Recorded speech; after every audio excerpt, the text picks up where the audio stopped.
अस्सलाम वालेकुम, it's Maqsood Alam once again at your service, आपकी खिदमत में हाजिर।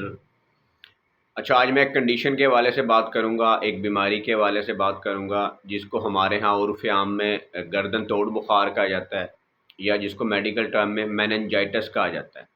तो क्या होता है मेनिंजाइटिस, इसकी अलामात क्या होती हैं और इसकी असबाब क्या हो सकते हैं, उस हवाले से आज मैं बात करूँगा। तो आपसे रिक्वेस्ट है कि आप मेरी वीडियो को एंड तक देखिएगा। अच्छा, हमारा जो दिमाग है, ब्रेन है, उसके अराउंड कुछ लेयर्स, कुछ मेम्ब्रेन्स होती हैं, कुछ झिल्लियाँ होती हैं। इसी तरह हमारी स्पाइनल कॉर्ड के अराउंड भी कुछ मेम्ब्रेन्स होती हैं। तो बाज़ दफ़ा ये जो झिल्लियाँ हैं, इनकी सोजिश हो जाती है किसी वजह से, तो इसको हम इनकी इन्फ्लेमेशन हो जाती है, जिसको हम मेनिंजाइटिस कहते हैं या गर्दन तोड़ बुखार कहते हैं।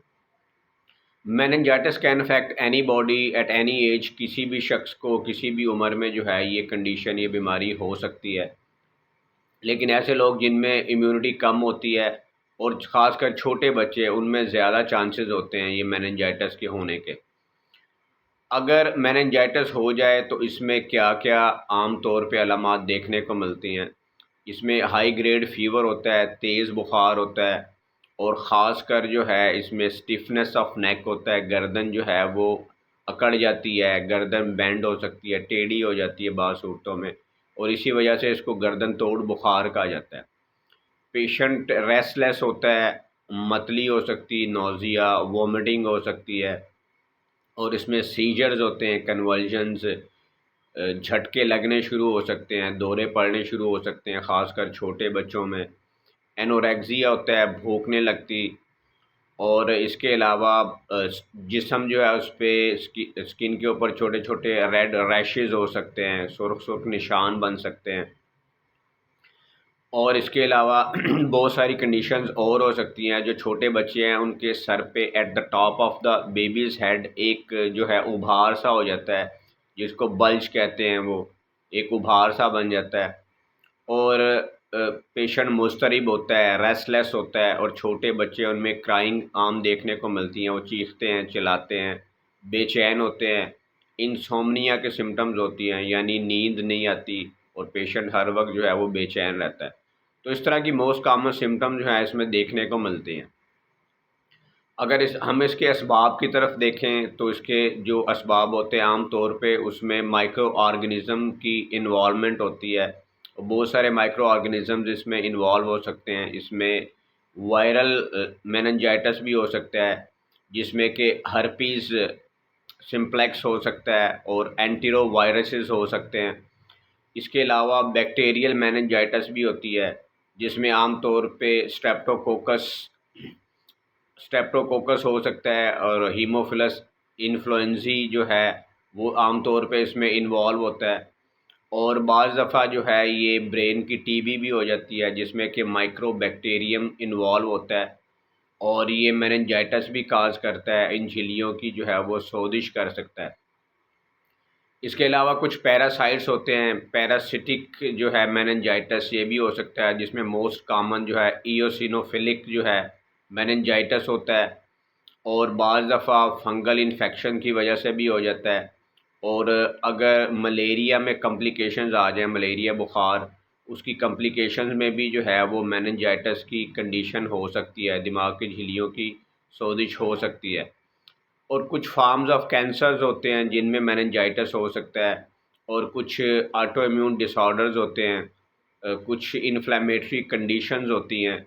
तो इन तमाम वजूहात की बिना पे जो है वो मेनिंजाइटिस का मर्ज़ हो सकता है। अगर इसकी डायग्नोसिस के हवाले से बात करें, अगर किसी को गर्दन तोड़ बुखार हो जाता है तो उसका पता कैसे चलाया जाता है? तो इसके लिए ब्लड कल्चर किया जा सकता है। जो ब्लड है उसमें इसके जो माइक्रो ऑर्गेनिज़म है उसको देखा जाता है, और इसके अलावा चेस्ट का एक्स-रे भी करवाया जा सकता है, सीटी स्कैन करवाया जा सकता है, ब्रेन का सीटी स्कैन करवाया जा सकता है। और इसमें एक बहुत इम्पोर्टेंट टेस्ट जो कि इसकी डायग्नोसिस में काफ़ी मददगार साबित होता है, वो होता है कि जो सेरिब्रोस्पाइनल फ्लूइड है उसको ड्रॉ किया जाता है। जो हमारे वर्टिब्रास हैं, जो मोरे हैं ख़ासकर, जिनको हम नीचे की जानिब, जिनको हम लंबर वर्टिब्रास कहते हैं, वहाँ पे एक नीडल जो है वो इंसर्ट की जाती है, जिसको स्पाइनल नीडल कहते हैं, और वहाँ से जो है CSF वहाँ से बाहर निकलना शुरू हो जाता है। उस पानी को निकाल के उसका जो है टेस्ट किया जाता है, उसका कल्चर किया जाता है और देखा जाता है कि इसमें कौन-सा जो है वो माइक्रो ऑर्गेनिज़्म इन्वॉल्व है। आया इसमें कोई बैक्टीरियल इन्वॉल्वमेंट है, या कोई वायरस है, या कोई फंगल इन्फेक्शन है, फंगस इन्वॉल्व है इसमें।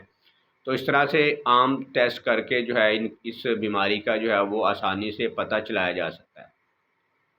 और अगर मेनिंजाइटिस किसी को हो तो उसमें डाइट के हवाले से हमें क्या करना चाहिए? तो इसमें एक तो रेस्ट करना चाहिए, और प्लेंटी ऑफ फ्लूइड्स, लिक्विड्स का बहुत ज़्यादा इस्तेमाल करना चाहिए, जूसेस का इस्तेमाल करना चाहिए, फ्रेश सिट्रस फ्रूट्स का इस्तेमाल करना चाहिए which are rich in vitamin C. Vitamin C क्योंकि इम्यूनिटी बूस्टर है, ये हमारी इम्यूनिटी को बढ़ाती है, और ख़ासकर जो है वायरल इन्फेक्शंस में ये हमारी इम्यूनिटी और या क़ुव्वत मुदाफ़त को बढ़ाती है।